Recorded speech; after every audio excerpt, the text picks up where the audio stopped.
Yes students, बेटा next ये topic हमारा फंक्शन ऑफ प्लाज्मा मेम्ब्रेन। हम प्लाज्मा मेम्ब्रेन के बारे में पढ़ चुके हैं, structure of plasma membrane. Plasma membrane क्या है? कोई भी सेल है, उसकी आउटर मोस्ट कवरिंग जो उस सेल के कंटेंट्स को एक्सटर्नल एनवायरनमेंट से अलग करती है। तो अगर सेल को बाहर से कुछ लेना है तो वो कहां से आएगा? सेल मेम्ब्रेन के अंदर से आएगा। और सेल को कुछ बाहर निकालना है तो वो सेल मेम्ब्रेन को क्रॉस करते हुए जाएगा। इसका मतलब सेल मेम्ब्रेन का काम है transport of molecules across it, transport of molecules. अब वो ट्रांसपोर्ट कैसे होता है? ट्रांसपोर्ट दो प्रकार से होता है, two types of transport. First is passive transport. एक तो ऐसा ट्रांसपोर्ट जिसमें क्या होता है, जो मोमेंट ऑफ मॉलिक्यूल्स है वो without any requirement of energy. अगर मॉलिक्यूल्स को ट्रांसपोर्ट होने के लिए एनर्जी की जरूरत नहीं है तो हम उसको पैसिव ट्रांसपोर्ट कहते हैं। जो हम सेकंड टाइप पढ़ेंगे एक्टिव ट्रांसपोर्ट, उसमें एनर्जी की जरूरत होती है। अभी हम पैसिव ट्रांसपोर्ट में कुछ एग्जांपल्स कर रहे हैं। हम एक टॉपिक पढ़ रहे हैं बेटा, डिफ्यूजन। डिफ्यूजन क्या होता है? डिफ्यूजन क्या है? देखो, सपोज मेरे पास कोई परफ्यूम की बोतल है और मैं उसको इस रूम के कॉर्नर में एक जगह तोड़ देता हूं, तो वो मॉलिक्यूल्स की यहां पर ज्यादा कंसंट्रेशन है, उस दूसरे कॉर्नर में कंसंट्रेशन 0 है। तो वहां से वो मॉलिक्यूल्स अपने आप उस कॉर्नर की तरफ भागेंगे, एयर के अंदर से अपने आप भागे ना। तो जो ये मूवमेंट है मॉलिक्यूल्स की, इसको डिफ्यूजन कहते हैं। इसका मतलब what is diffusion? Spontaneous. Spontaneous का मतलब होता है खुद अपने आप। Spontaneous movement of a substance from a region of high concentration to a region of a where its concentration is low. वहां कंसंट्रेशन ज्यादा थी, उधर कंसंट्रेशन कम, तो पार्टिकल्स मींस मोमेंट मॉलिक्यूल्स की अपने आप हुई from a region of its higher concentration to a region of its lower concentration is known as diffusion. हमारी बॉडी में डिफ्यूजन कहां होता है? देखो, बहुत ज्यादा एग्जांपल्स है इस केस के, ठीक है। हम पहले बेसिक बातें पढ़ चुके हैं। देखो, बायो में एक्सचेंज ऑफ गैसेज आपने एक टॉपिक पढ़ा है बेटा, एक्सचेंज ऑफ गैसेज। हम सांस लेते हैं, मीन्स ब्रीथिंग प्रोसेस करते हैं। एयर कहां गई? लंग्स में। लंग्स से कहां गई? ब्लड में। अब ब्लड के अंदर ऑक्सीजन की कंसंट्रेशन कम है, लंग्स के अंदर ऑक्सीजन की कंसंट्रेशन ज्यादा है। इस कारण ऑक्सीजन लंग्स से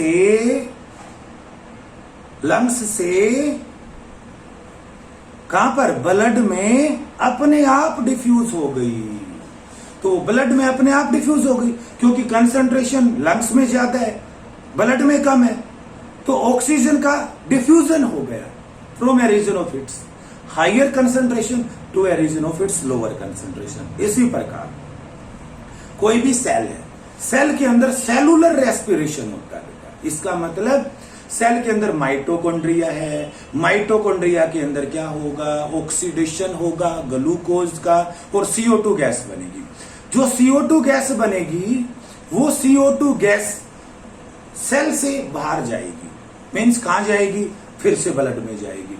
तो ब्लड में CO2 की कंसंट्रेशन टिश्यू के अंदर कम है, सेल में ज्यादा है, और इसीलिए जो एक्सचेंज ऑफ गैसेस होता है CO2 सेल से ब्लड में आ जाएगी, ब्लड उसको ट्रांसपोर्ट करेगा। तो इट मीन्स जो एक्सचेंज ऑफ गैसेज होती हैं, चाहे वो CO2 की बात हो, चाहे वो ऑक्सीजन की बात हो, वो by the process of diffusion होती है। तो अभी आप डिफ्यूजन के बारे में समझ गए होंगे। 9th क्लास की NCERT बुक क्वेश्चन देती है बेटा, ध्यान दें। जो exchange of gases means CO2 और O2, ठीक है, विद इन द सेल और ठीक है फ्रॉम द सेल किस प्रकार कैसे चलती है? तो by the process of diffusion. Next topic है बेटा ऑस्मोसिस। इसी में हम पैसिव ट्रांसपोर्ट कर रहे हैं। डिफ्यूजन भी आप एक तरह से एग्जाम्पल मान सकते हैं पैसिव ट्रांसपोर्ट का। अब ओस्मोसिस क्या होता है, देखो ओस्मोसिस क्या होता है, passage of water from a region of high water concentration through a semi permeable membrane to a region of low water concentration. कोई भी सेल है, उस सेल की सेल मेम्ब्रेन है, वो सेमी परमिएबल होती है, ठीक है। अब जो पानी की मोमेंट है from a region of high water concentration to low water concentration through semi permeable membrane is known as osmosis. Osmosis भी एक प्रकार का डिफ्यूजन ही है, लेकिन वो पानी का है। Diffusion of water is known as osmosis. अब हम इस ओस्मोसिस प्रोसेस को थोड़ा सा डिटेल में समझते हैं एक एक्सपेरिमेंट के माध्यम से। देखो, what will happen if we put an animal cell और a plant cell into a solution of sugar or salt in water। हमने कोई प्लांट सेल ले लिया, एनिमल सेल ले लिया, हमने प्लांट सेल लिया बेटा, ध्यान दें, और क्या लिया, एक शुगर सॉल्यूशन लिया। और ध्यान से समझना इस बात को, मैंने ये शुगर सॉल्यूशन लिया और मैंने इसके अंदर एक प्लांट सेल को रख दिया। ये प्लांट सेल है, ठीक है, और ये प्लांट, आपको पता है प्लांट सेल के अंदर सेल वॉल भी होती है और सेल मेम्ब्रेन भी होती है, और इसके अंदर मैंने ये सॉल्यूशन रखा है, शुगर सॉल्यूशन। ये शुगर सॉल्यूशन है,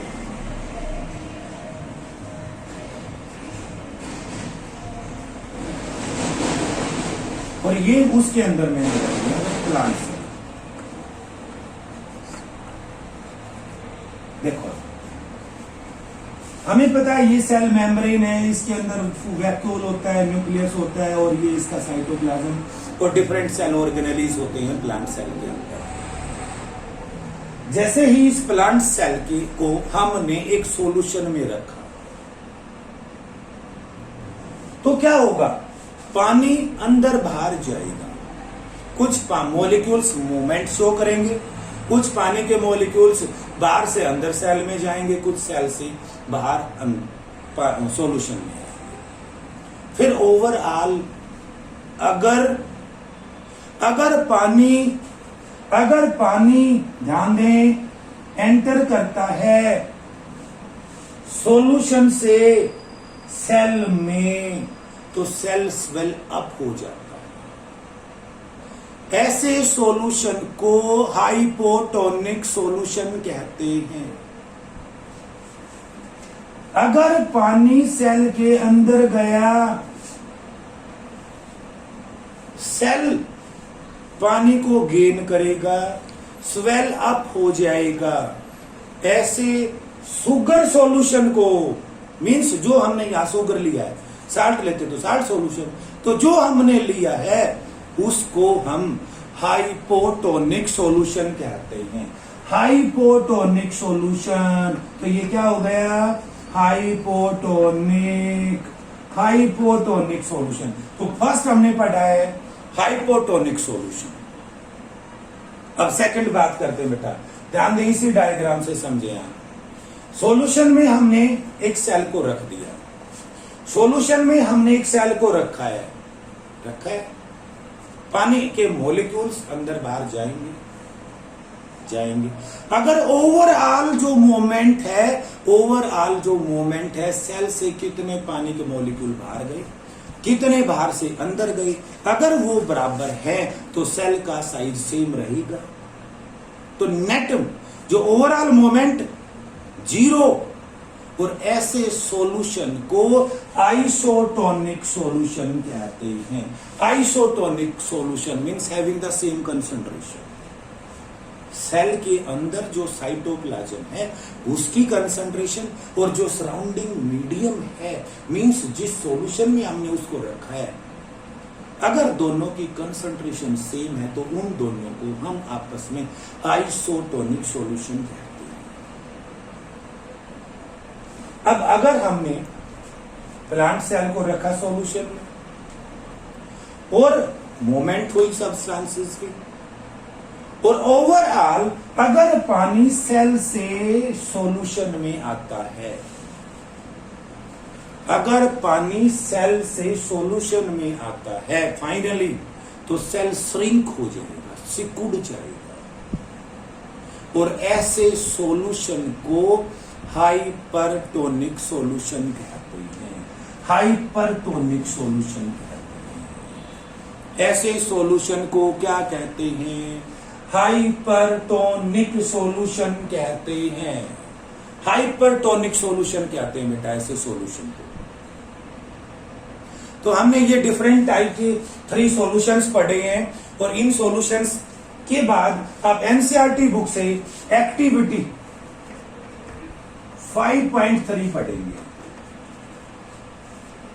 एनसीईआरटी बुक से आप एक्टिविटी 5.3 पढ़ेंगे, और वो है ओस्मोसिस विद एन एग।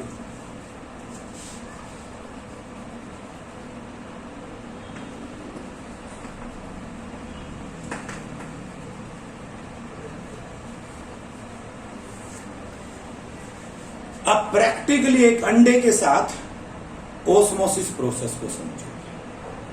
हम 2 एग लेंगे बेटा, ध्यान दें, ठीक है? हम 2 एग लेते हैं, और हम क्या करते हैं? हाइड्रोक्लोरिक एसिड ले लेते हैं। जल्दी से समझिए, एक टेस्ट ट्यूब ली, हाइड्रोक्लोरिक एसिड लिया हमने, HCl, उसमें एग को डाल दिया। जो बाहर एग है, एग की जो हार्ड कवरिंग होती है, उसको हम सेल कहते हैं, एग सेल्स,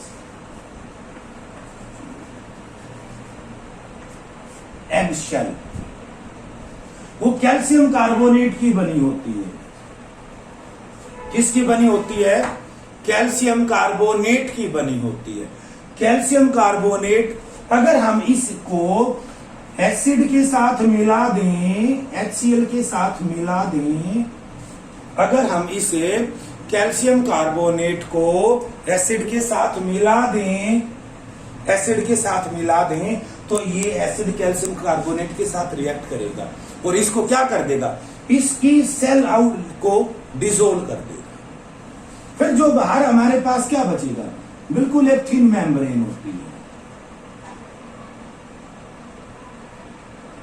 पूरा का पूरा मटेरियल, ध्यान दें, इस थिन मेम्ब्रेन के अंदर बच जाएगा।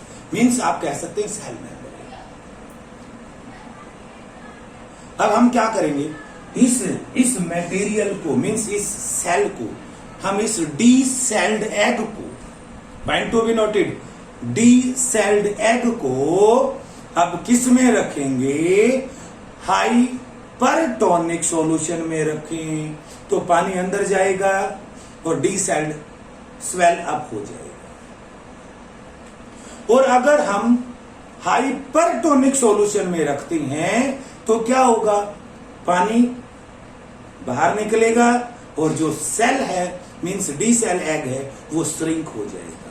तो इस प्रकार हम ओस्मोसिस प्रोसेस को एग के साथ, मींस एक एक्टिविटी के माध्यम से समझते हैं।